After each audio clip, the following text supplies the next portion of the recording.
नमस्कार, मैं हूं अखिलेश पांडे और आप देख रहे हैं सी न्यूज भारत। वक्त हो चुका है करनाल न्यूज बुलेटिन का, जिसमें हम देखेंगे कि कैसे आज ब्रह्म कुमारी आश्रम नीलोखेड़ी में एक भव्य प्रोग्राम का किया गया आयोजन। आखिर क्यों इंद्री खंड के सरपंच और पंचों ने अपनी मांगों को लेकर शहर में किया प्रदर्शन।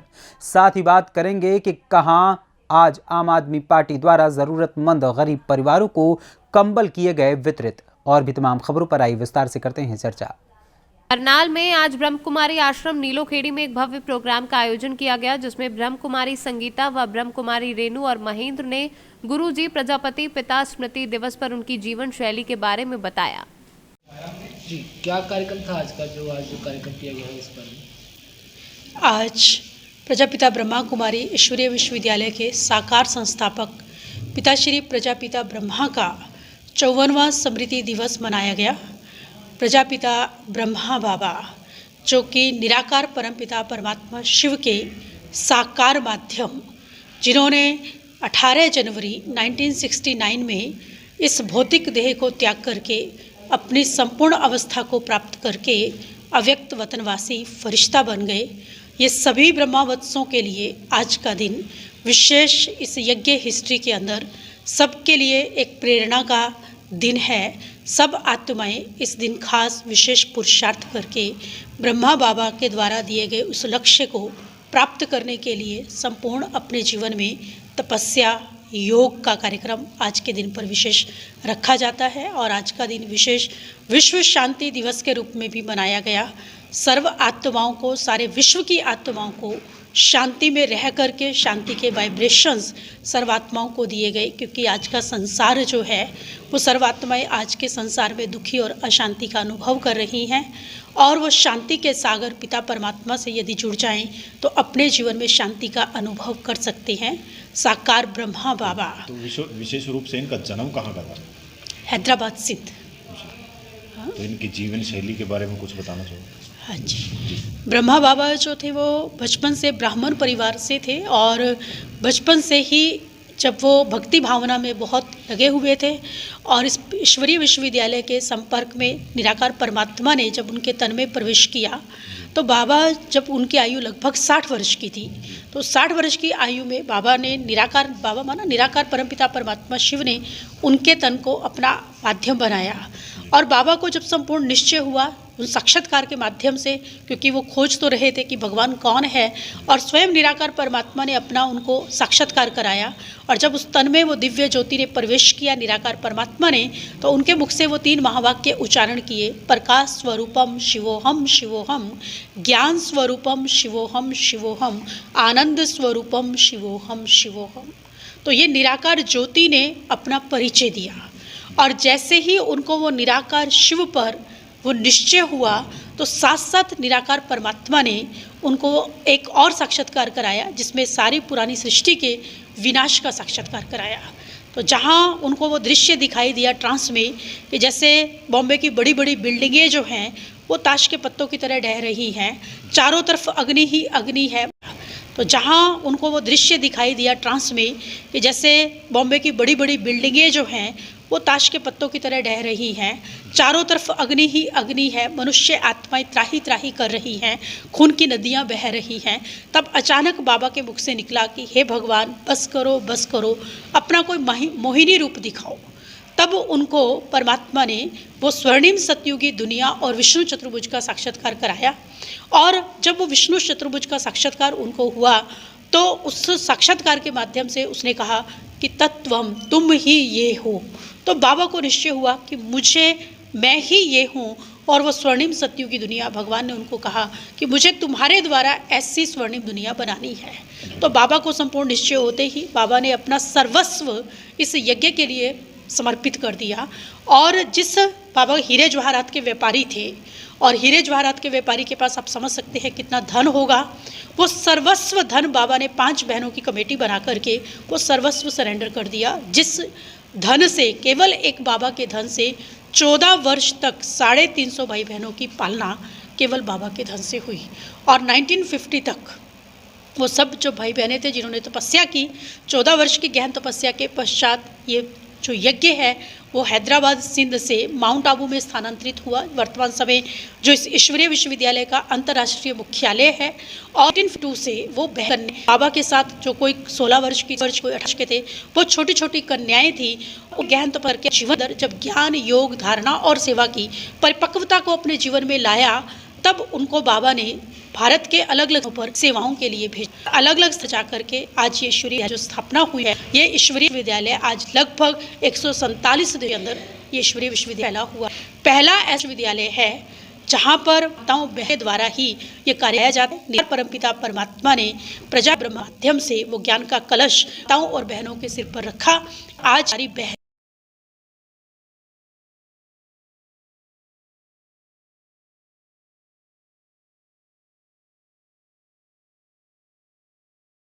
हमारी बहन ईश्वरीय विश्वविद्यालय को चला रहे हैं। इसका नाम है प्रजा ब्रह्मा कुमारी ईश्वरीय विश्वविद्यालय। मंत्र क्या है? ईश्वरीय विश्वविद्यालय का मूल मंत्र यहाँ पर नहीं दिया जाता है, लेकिन परमात्मा कहते हैं यहाँ पर हमें स्वयं को शुद्ध आप बनाना। एक दूसरे से मिलते हो, ओम शांति जो मुख्य रूप से उच्चारण किया जाता है, तो ओम शांति जब हम कहते हैं तो ओम शांति का मीनिंग भी यही है कि मैं एक आत्मा हूँ और मैं आत्मा भी शांत स्वरूप हूँ। और बाबा ने 3 मंत्र लास्ट के जो दिए, जो सबको संपन्न और संपूर्ण बनाने के लिए 3 महावाक्य जो उच्चारण किए, निराकारी, निर्विकारी और निरअहंकारी। हाँ, इन तीनों गुणों को जब जीवन में धारण करते हैं तो हम अपनी संपन्नता और संपूर्णता की अवस्था को प्राप्त कर सकते हैं। आज नीलोखेड़ी सेवा केंद्र में प्रजापिता ब्रह्मा बाबा का 54वां निर्वाण दिवस मनाया गया। प्रजापिता ब्रह्मा ने यह विश्वविद्यालय 1937 में शुरू किया था। वह बहुमुखी प्रतिभा के धनी थी। उन्होंने अपनी सारी संपत्ति एक बहनों की ट्रस्ट बना के और उसको संपत्ति को उनके नाम करवा दिया था। आज यह विश्वविद्यालय सारे विश्व के कल्याण की सेवा कर रहा है। जी, आपका कहना चाहेंगे जिस प्रकार से नया वर्ष भी शुरू हुआ है, शहरवासियों को भी क्या मैसेज देना चाहेंगे, और आज जो कार्यक्रम किया गया उसको लेकर के आपको कहना? आज ब्रह्मा बाबा का स्मृति दिवस मनाया गया 18 जनवरी को। ये माना स्मृति दिवस है ही कि खुद का परिवर्तन करो और दूसरों का भी परिवर्तन करो। ये संस्था हमें बताती है स्वयं परिवर्तन से विश्व परिवर्तन होना। यहाँ हमें वो क्या सिखाते हैं कि हम आत्मा रूप में भाई भाई हैं। ये मेरा बहुत सुंदर परिवार है। अगर हम सारे शहर वाली भी परिवार की तरह अगर हम रहेंगे, मिलकर प्यार से एक दूसरों की भावनाओं का रिगार्ड करते हैं, मिलकर के चलते हैं, तो सारा घर परिवार हमारा स्वर्ग बन जाता है। छोटा परिवार मेरा परिवार नहीं, लेकिन ये बेहद का परिवार, पूरा विश्व मेरा एक परिवार है। तभी हम बोलते हैं तुम मात पिता हम बालक तेरे, परमात्मा हमारा मात पिता है, हम सारे उनके बच्चे हैं। अगर हम सब मिल कर के रहेंगे तो सारे विश्व के अंदर कितना सुख शांति हो जाएगी और कितना आत्मिक रूप में हम सब का प्यार हो जाएगा। जहाँ प्यार है, सुख शांति है, और वो दुनिया सारी नेचुरल स्वर्ग बन जाती है। परमात्मा हमें भी यही संदेश देते हैं कि आप क्या करो, घर घर को। करनाल से सी न्यूज संवाददाता बिंदर शर्मा की रिपोर्ट। ई-टेंडरिंग व राइट टू रिकॉल को तीसरे दिन इंद्री खंड के सरपंच व पंचों ने अपनी मांगों को लेकर खंड विकास एवं पंचायत अधिकारी के कार्यालय से शुरू होकर शहर में प्रदर्शन कर पंचायत मंत्री के खिलाफ नारेबाजी करते हुए इंद्री के एसडीएम को मुख्यमंत्री के नाम ज्ञापन सौंपा। ये भी कहा कि मांगे नहीं मानी गई तो सरकार को इसका खामियाजा 2024 के चुनाव में भुगतना पड़ेगा। उन्होंने ज्ञापन दिया है, जो भी उनकी डिमांड है सरकार को भेज दीजिए। ज्ञापन दिया है सरपंच महोदय ने। क्या मांगे है सर? ये मांग पत्र उन्होंने दिया है, जो भी मांगे हैं उनकी सारी मांगे एज इट इज सरकार को भेज दी जाएगी। ज्ञापन है ये, ठीक है जी, थैंक यू। कानून, काला कानून उन्होंने पंचायतों पे थोपा है। इससे सरपंच पे हर वक्त दबाव रहेगा और सरपंच स्वतंत्र होकर के कोई कार्य नहीं कर सकता, और इसको तुरंत वापस लिया जाए। और जो मानदेय है, जो सरपंच है उसका मानदेय बढ़ाया जाए। उसके इन्होंने सब कुछ वो कर दिया, टेंडरिंग कर दी है, लेकिन ये नहीं सोच रही है सरकार कि सरपंचों के आखिरकार खर्चे कितने हैं। एक सरपंच सुबह उठता है, रात के सारी रात भी वो दुनिया के दूसरों की सेवा में खड़ा रहता है, उसके कितने खर्चे हैं, इनको मानदेय बढ़ाना चाहिए। और जो ये बीपीएल हैं, जो गरीब व्यक्तियों के बीपीएल कट गए हैं, जो विधवाओं के, जो अनाथ बच्चे हैं उनके बीपीएल कट गए हैं, सरकार जो है वहीं चंडीगढ़ से बैठे ही बीपीएल काट रही है। किसी पंचायत को, किसी सरपंच को, किसी की कोई पूछने की वो नहीं भी कोई गरीब है। सबसे ज़्यादा तो गांव की पंचायत को ही पता होता है कि भी गांव में कौन गरीब है कौन नहीं है। अगर कोई सरपंच या पंचायत नाजायज़ किसी के बीपीएल बनवाती है उस पर कार्रवाई करें, लेकिन जो ज़रूरतमंद है उसका तो पंचायत को ही पता होता है। उनके बीपीएल कार्ड दोबारा सर्वे करा करके पंचायत को उसमें कमेटी में शामिल करके उनके दोबारा बीपीएल बनाया जाए। अगर सरकार, ये जितने भी सरपंच हैं, कोई सरपंच भी है कोई सरकार के खिलाफ नहीं है, लेकिन उनकी जो नीतियां जो पॉलिसी हैं पता नहीं उनको कौन समझा रहा है कि अब किसान इनके खिलाफ आंदोलन पे बैठे, कर्मचारी इनके खिलाफ आंदोलन पे बैठे। अब इन्होंने और तो दिखा नहीं, सरपंचों को भी इन्होंने आंदोलन पे बिठा दिया है। हम सरकार को ये चेताना चाहते हैं कि चाहे कोई आपके खिलाफ बैठे, किसी को कुछ आपको बिगड़े ना बिगड़े, लेकिन अगर ये सरपंच इनको संतुष्ट नहीं किया या इनकी मांगें नहीं माननी तो 2024 में ये सरपंच इनको दिखा के छोड़ देंगे कि भी ये भी कुछ चीज़ है या नहीं है। ये अपनी पूरी ताकत लगा देंगे भाई, लेकिन ये इनको आने नहीं देंगे। सर मैं सबसे पहले बता देता हूँ आपके अपने बारे में। मैं इंदरी ब्लॉक सरपंच एसोसिएशन प्रधान हूँ और बुढ़नपुर खालसा का सरपंच हूँ। नाम मेरा शमशेर। तो मैं आपके माध्यम से बताना चाहता हूँ सरकार को और पंचायत मंत्री को भी, जो ई टेंडरिंग वाली है, जो वहाँ पर सिंह के सरपंचों की जो पावर 20 लाख से घटा के 2 लाख कर दिया है। एक तो ये मांग है हमारी, इसको बढ़ा के 30 लाख किया जाए, और जो 30 लाख से ऊपर है वो टेंडर भी पंचायत द्वारा हो और पंचायत ही उसकी पेमेंट करे। गांव में कोई भी काम गड़बड़ नहीं हो। अब टेंडर ही छोड़े गए तो कोई टेंडर 20 लाख का होगा, उसको ठेकेदार बढ़ा के तो लेगा नहीं, 20 को 21 लाख में ले लेगा, 22 लाख में ले लेगा, उसको घटा के लेगा लाख 2 लाख, तो कहाँ से पूरा करेगा? पूरा तो वहीं से करेगा, मटेरियल घटिया लगेगा। तो जाके आप भी चेक कर सकते हैं, गाँव में हमारी गलियाँ टूटी पड़ी हैं, कोई बिल्डिंग पूरी नहीं है। क्यों? टेंडर कम रेट में छूटे हैं तो मैं वहाँ कार्य हुआ नहीं, ऐसे कैसे पड़े हैं, पेंडिंग पड़े हैं सारे। आधी जगह तो ऐसी बिल्डिंग पड़ी हैं उनके दरवाजे खिड़की ही नहीं है, तो इन आगे काम कार्य क्या होगा? और ये अगला जो हमारा राइट टू रिकॉल का है, इसमें से तो गांव में भाईचारा खराब होगा, सरपंच को ब्लैकमेल किया जाएगा। क्यों? राइट टू रिकॉल का गांव में सबसे पहले 33% एप्लीकेशन बीडीओ ऑफिस, बीडीओ साहब को या जिले में सीओ को दी जाएंगी। उसके बाद उपयुक्त वहाँ से एक लेटर जारी करेगा गांव में गुप्त मतदान, तो उसमें गुप्त मतदान होगा गांव में। 67% वोट ये तो सरपंच के खिलाफ पड़ती हैं, तो जब उसको पद से हटाया जाएगा, 1% भी कम पड़ेगी तो ये प्रक्रिया बंद हो जाएगी, और 1 साल बाद इस प्रक्रिया फिर चालू होगी 1 साल के बाद। तो इसमें तो चुनाव आयोग, गाँव और हरियाणा सरकार का पैसे का दुरुपयोग होगा। बार बार राइट टू रिकॉल में बार बार एप्लीकेशन आएंगी, पूरा नहीं होगा, कभी कैंसिल होगी, ये प्रक्रिया ऐसी चलती रहेगी और गांव में भेदभाव बढ़ेगा। क्यों? ब्लैकमेल किया जाएगा सरपंच को, दबाव में सरपंच काम करेगा। ये तो हमको पता ही नहीं लगाया क्यों है सरकार को। हाँ, सबसे पहले तो ये राइट टू रिकॉल अपने ऊपर लागू करे, पहले करें इसको लोकसभा में करें, फिर इसको विधानसभा में रखें, फिर ग्राम पंचायत के बारे में सोचे राइट रिकॉल। पहले तो कम से कम अपने ऊपर तो लेके चले, फिर आगे थोपे इसको दूसरे के पास। प्रेशर बनाया जा रहा है, बिल्कुल प्रेशर बनाया जा रहा है हमारे पर। बार बार सरपंचों को फोन कर जाता है। जो उन्होंने अभी एफएफसी के पैसे डाले हैं, हर सरपंच को फोन आ रहा है, इसको लगाओ इसको लगाओ। पहले हमारे पिछले 2 साल का हिसाब तो दे दो एफएफसी का, या पिछला पंचायत में जो फंड है उसका तो दे दो।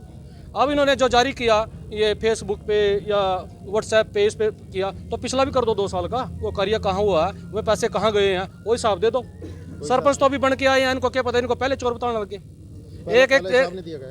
पहले हिसाब कोई हिसाब नहीं दिया गया। अभी तो बस्ते नहीं दिए गए, चार्ज नहीं दिया गया।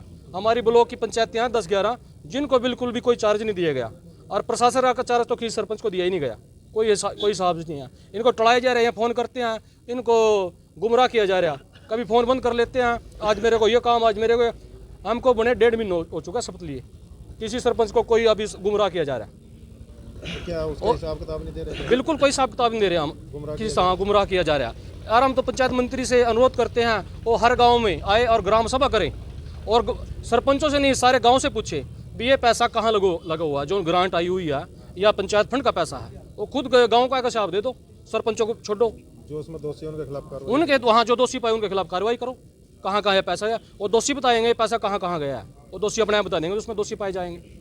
और अब जो बीपीएल राशन कार्ड कटे हैं उनमें महिलाएं और बुजुर्ग धक्के खाते फिरते हैं, बीडीओ ऑफिस के खरे, कहीं सीएससी सेंटर के खरे, उनको दिक्कत आ रही। एक हमारी मांग है उसको भी जल्द से जल्द बनाया जाए, बीपीएल को भी। और जो शिक्षा वाला है, ये शिक्षा लागू इन्होंने करी है सरपंचों पे, पंचों पे, भी इतने शिक्षा वाला ये पंच का फॉर्म भर सकता है और ये सरपंच का, इसको पहले अपने आप पर लागू करें। पहले उसको लोकसभा में लागू करें, फिर विधानसभा में लागू करें। और अपने आप लगभग मेरे ख्याल मंत्री कुछ तो अनपढ़ ही हैं, कोई 10वीं है, कोई 8वीं है। जो मंत्री पढ़े लिखे हैं वो बढ़िया कार्य कर रहे, उन्हें पता है सरकार चलाने का और अपना मंत्रालय चलाने का। और जो इन्होंने महिलाओं को आरक्षण दिया 50% का, इसको भी पहले अपने ऊपर लागू करें। पहले उसको लोकसभा में करें, फिर विधानसभा में करें, फिर इनको ग्राम पंचायत में लागू करें। अपने ऊपर तो ये कुछ लागू करते नहीं, ये गाँव में थोपे जा रहे हैं, गाँव में मत बढ़ाए जा रहे। और ट्रेनिंग सेंटर गाँव में रखना चाहिए। अभी इन्होंने ट्रेनिंग सेंटर लीलोखेड़ी रखा हुआ। ट्रेनिंग सेंटर जैसे इन्होंने शपथ गाँव में दिलाई है, हम जो कार्य अच्छे किए हम तो बिल्कुल कहेंगे, हम सरकार के खिलाफ नहीं है, हम इनकी नीतियों के खिलाफ है। अब इन्होंने जैसे शपथ दिलाई गाँव में, बड़ा अच्छा कार्य किया, किसी सरपंच को कहीं जाने में कोई दिक्कत नहीं आई। जब ट्रेनिंग अब ये ट्रेनिंग चलेगी सरपंचों की, उसको भी गाँव में दिया जाए, हमारी तो यही मांग है। ब्लॉक स्तर पे हो? हाँ, ब्लॉक स्तर पे या ब्लॉक स्तर पे हो या गाँव में दी जाए। सरपंचों को ये नहीं अभी नीलोखेड़ी जा रहा, कोई करनाल जा रहा, वो दिक्कत है उसमें, तो परेशानी है उसमें। महिलाएं भी हैं 50%, वो कहाँ जाएंगी। जब कोई इनका कार्यक्रम होता है तो उसमें तो प्रतिनिधि को बढ़ने नहीं देते, तो महिलाएं कैसे जाएंगी घर से, वो कैसे कार चलाएंगे, कैसे मोटरसाइकिल चलाएंगे, किस साधन से आएंगे। कुछ गाँव में तो कोई अपने सरकारी बस, कोई साधन भी नहीं आया कहीं जाने के लिए, और ये प्रतिनिधियों की एंट्री नहीं होने देते कहीं भी।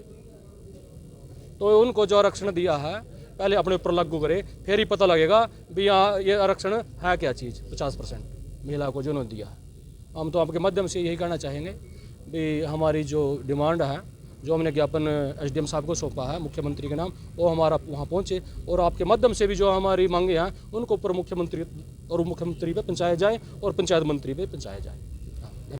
करनाल से सी न्यूज़ संवाददाता बिंदर शर्मा की रिपोर्ट। आज नीलोखेड़ी विधानसभा में कंबल वितरण कार्यक्रम आयोजित किया गया।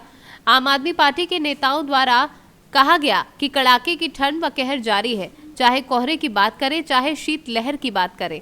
इस कारण आम जनजीवन अस्त व्यस्त हो गया है, जिस पर गरीब परिवारों पर बड़ा असर पड़ा है। आम आदमी पार्टी अध्यक्ष उत्तरी जोन हरियाणा डॉक्टर बालकृष्ण कौशिक ने बीजेपी पर निशाना साधते हुए कहा कि PPP-ID पहचान पत्र नहीं बल्कि गरीबों के लिए परेशान पत्र बन चुका है। यहां तक कि गरीब परिवार को दर दर की ठोकरें खाने पर मजबूर कर रही है हरियाणा सरकार। तस्वीरें हैं नीलोखेड़ी विधानसभा की। आपको बता दूं, आम आदमी पार्टी के नेता आपको यहाँ पर नजर आ रहे थे। हालांकि कंबल वितरित किए गए हैं और मकर संक्रांति से लगातार कंबल वितरित कर रहे हैं गरीब परिवारों को, असहाय परिवारों को। लेकिन आम आदमी पार्टी की बात करें, पंजाब में सरकार है, दिल्ली में सरकार है, और अब हरियाणा की जो बारी है वो केजरीवाल कह रहे हैं कि हरियाणा को अब जीतना है किसी भी हालात में। लेकिन क्या कुछ इनका रुझान रहेगा, रुख रहेगा, वो भी जानने का पूरा प्रयास करेंगे। लेकिन हालांकि पहले ये जान लेते हैं कि जो आज कंबल वितरित किए गए हैं गरीब परिवारों को, तो कहीं ना कहीं एक तरफ दूसरी सरकार जो पक्ष में बैठी है, विपक्षी सामने है, और पक्ष में जो सरकार बैठी है उन्होंने गरीब परिवारों को और असहाय परिवारों को परेशान कर रखा है। चाहे फैमिली ID की बात करें, PPID की बात करें, राशन कार्ड की बात करें, इस तरह उलझा रखा है। उपाध्यक्ष जी हमारे साथ जुड़ चुके हैं, क्या कुछ कहेंगे इस विषय पे? नमस्कार। देखिए, जो पार्टी ने सपने दिखाए थे लोगों को, इतने वादे लेकर पार्टी आई थी, उसमें बहुत सारे ऐसे वादे थे कि किसानों की आय दुगनी करेंगे, व्यापारियों को सुविधा देंगे, छोटे व्यापारियों को, शिक्षा का, स्कूलों का स्तर उठाएंगे, शिक्षा का इंतजाम करेंगे। उन्होंने कोई वादा पूरा नहीं किया। और अमित शाह ने तो यहाँ तक कह दिया कि जो वादे किए थे जुमलाबाजी थी, हमारी चुनावी जुमलाबाजी थी। आज हरियाणा के अंदर त्राहिमाम है। लॉ एंड ऑर्डर की स्थिति आप देख सकते हैं। अंतर्राष्ट्रीय स्तर के खिलाड़ी आज उनका जो प्रतिष्ठा है वो खतरे में है। संदीप सिंह जैसे जो मंत्री हैं, खेल मंत्री, उनका नाम उसमें आता है। सरकार उसको गिरफ्तार नहीं करती। नंबर 2, सरकार उसका साथ देती है। इस प्रकार के जो एलिमेंट्स का है, तो पार्टी ने लॉ एंड ऑर्डर और जितने तो मुख्यमंत्री जी ने कह दिया, मनोहर लाल ने, कि एक वो संशय का विषय है, लेकिन इन्वेस्टिगेशन और तफ्तीश करना पुलिस का काम है। बिल्कुल ठीक मानता हूं। आपको लगता है मुख्यमंत्री ने हाथ बांध रखे हैं? मुख्यमंत्री ने हाथ बांध रखे हैं। आधा डिपार्टमेंट ले लिया उससे, खेल डिपार्टमेंट ले लिया, और वो जो स्टेशनरी और पब्लिशिंग का है अब उसके पास है। जब आधा ले लिया तो सरकार तो आधा तो मानती है, उसको पूरा डिपार्टमेंट लेना चाहिए। और सबसे बड़ी बात है कि आज पहचान पत्र परिवार है, पहचान पत्र परिवार बन चुका है। उनकी हालत अभी आपको बताई थी कि किस प्रकार से 1,80,000 रुपए आय दिखाकर उनके राशन कार्ड काटे जाते हैं। हमारी पार्टी अगर पावर में आती है तो 1,80,000 की लिमिट नहीं होगी, इसको बढ़ाया जाएगा। और जो त्रुटियां हैं जितनी पहचान पत्रों में उनको ठीक किया जाएगा। और खट्टर साहब को हम ये चेतावनी भी देते हैं कि जनता लीडर बनाती है, सरकार बनाती है।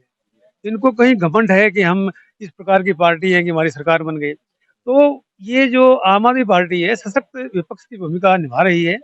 और आज के अगर प्रोग्राम को हम जोड़ें तो भी दिखाना चाहते हैं कि जो पार्टी पावर में है, जो काम उसका है, तो आम आदमी पार्टी के आम वर्कर को करना पड़ता है।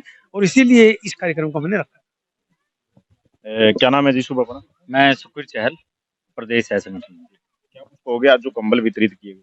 देखिए, मैंने पहले ही बताया कि जो संक्रांत का त्यौहार है वो हमारे बड़े बुजुर्गों को सर्दियों के अंदर तोहफे देने का, कपड़े बांटने का, गर्म कपड़े दिए जाते हैं। उसी के तहत हमने आज नीलोखेड़ी के अंदर बुजुर्गों को, असहाय लोगों को कंबल वितरित किए हैं। और ये एक परोपकार का काम है, पुण्य का काम है। इसको हमने राजनीतिक तौर पे ही किया है और इसमें कोई इस तरीके की वाहवाही लूटने वाली बात नहीं है। लेकिन लोगों की मदद करना ये हमारे धर्म में भी लिखा गया है और इसको हम कर रहे हैं। उपाध्यक्ष जी, एक बात और जानना चाहूंगा, ई टेंडरिंग के मामले में तमाम सरपंच धरने पर बैठे हैं, धरना प्रदर्शन कर रहे हैं। एक सरपंच महोदय कहता है कि हम एक गली हो, नाली हो, सड़कें हो, वो नहीं बना पाते। 2 लाख रुपए में आखिरकार गांव का विकास कैसे होगा? पूरे भारत के अंदर 3 टायर सिस्टम है पंचायती राज का।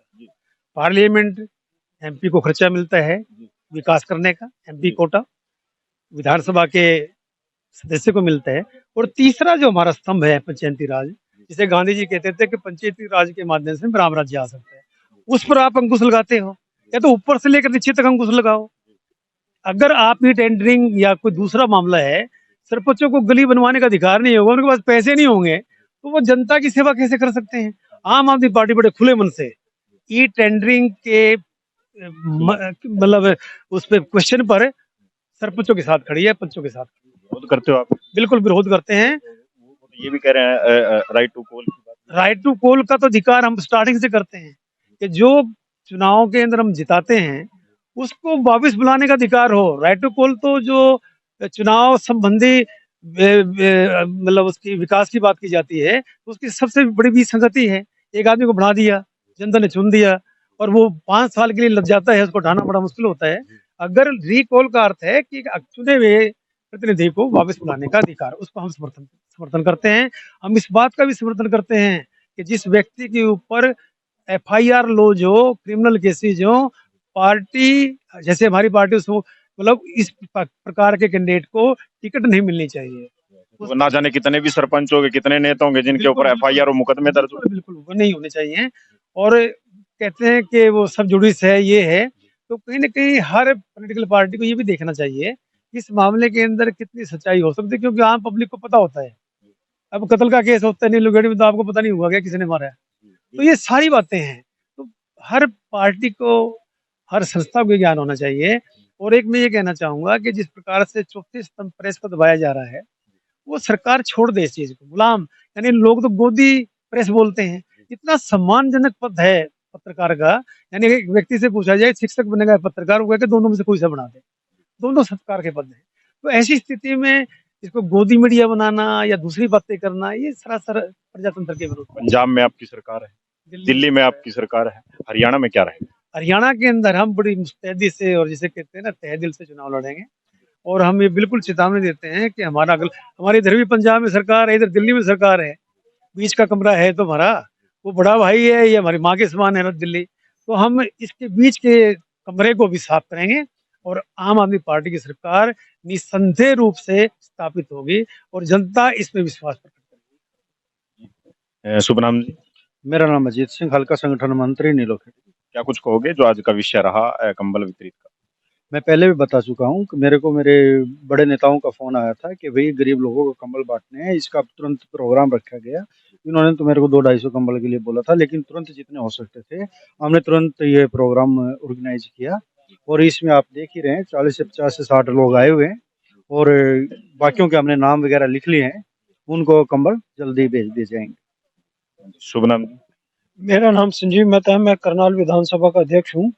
और पार्टी की जैसी नीतियां हैं कि हर जन जन तक उनको लाभ पहुंचाना, उनकी सेवा करना, ताकि लोगों को किसी भी परेशानी से ना गुजरना पड़े, चाहे वो बिजली की समस्या हो या शिक्षा हो या चिकित्सा हो और इसी के एवज में आज आम आदमी पार्टी ने नीलोखेड़ी हलका के अंदर कंबल वितरण का ये प्रोग्राम किया है। इससे पहले करनाल के अंदर मकर संक्रांति पे दूध वितरण का प्रोग्राम पार्टी ने किया था, जिसके अंदर काफी संख्या के अंदर लोगों को दूध वितरित किया गया था।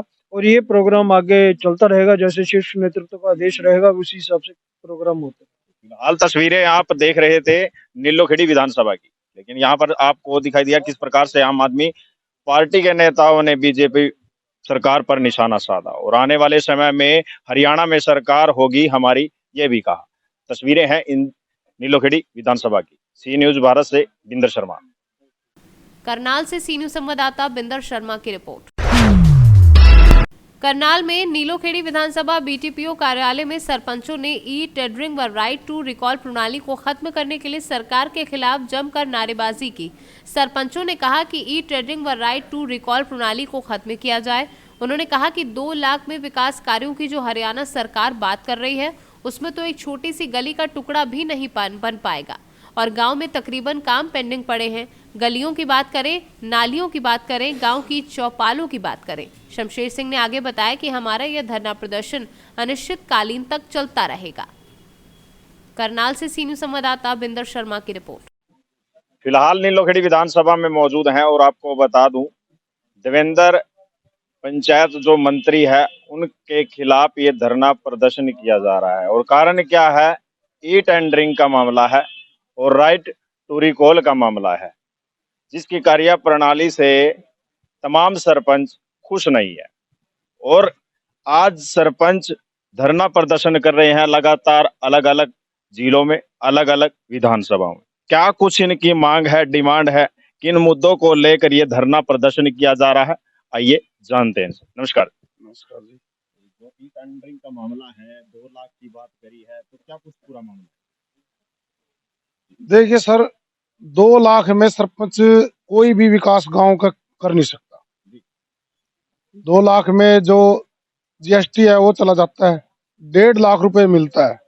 1.5 लाख में तो एक कोई भी गली नाला किसी भी चीज का विकास सरपंच कर नहीं सकता। इसके लिए सरकार से अनुरोध है, अभी इस चीज के लिए बाध्य ना करें, ताकि जिस प्रकार से गांव वालों ने हमें विश्वास दे के और बड़े चाव से सरपंच बनाया है, युवा शक्ति बनी है, गांव के विकास के लिए सोच रखा है, भाई हम गांव में अच्छा करेंगे, उसके लिए ही चुना है और सरकार ने हमारे हाथ काट दिए। इसके लिए हम धरना प्रदर्शन जारी रखेंगे जब तक ये सरकार मानती नहीं है। हम धरना प्रदर्शन से और जोर से करेंगे, जैसे टुहाना में किया है।